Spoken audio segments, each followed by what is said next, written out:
हरियाणा में आज 2 मार्च के दिन सुबह 8 बजे से ही यहाँ पर निकाय चुनाव के लिए वोटिंग चल रही है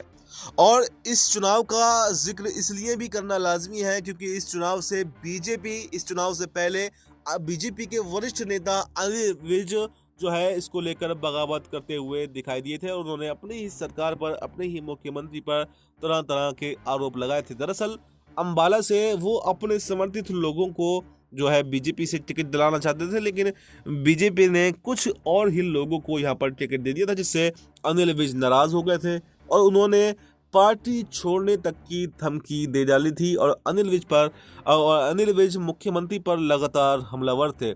लेकिन उसके बाद बीजेपी से जैसे ही उनको नोटिस मिलता है और उनसे कारण बताओ पूछा जाता है कि आखिर आप अपनी ही पार्टी के खिलाफ गतिविधियों में शामिल क्यों हैं, आप ऐसे बयान क्यों दे रहे हैं, तो इसके बाद में उनके तो तेवर और भी सख्त होते हैं। लेकिन उसके बाद में बीजेपी ये कहती है कि ठीक है, आपके जो आपने सुझाए गए नाम थे उस पर हम चर्चा करेंगे और रातों रात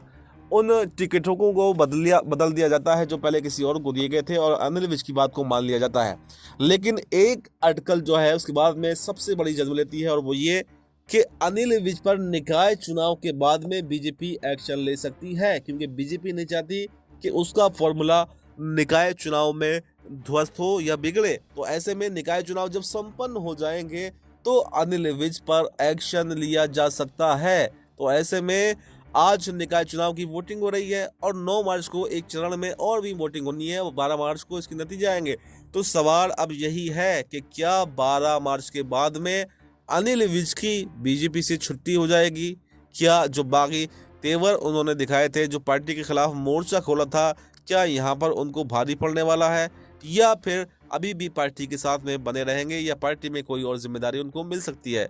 तो ये देखना काफ़ी दिलचस्प हो जाएगा, लेकिन हमें इसके लिए इंतज़ार करना होगा पहले 12 मार्च का क्या नतीजे आते हैं, कौन जीतता है कौन हारता है और उसके बाद में पार्टी अनिल विज पर क्या एक्शन लेती है या क्या इनाम देती है, ये देखने वाली बात रहेगी। तो फिलहाल इस खबर में इतना ही। इस पर आपको क्या कुछ कहना है कमेंट बॉक्स में अपनी राय ज़रूर दें और देश दुनिया की तमाम बड़ी खबरों के लिए देखते रहें नेक्स्ट 9 न्यूज़।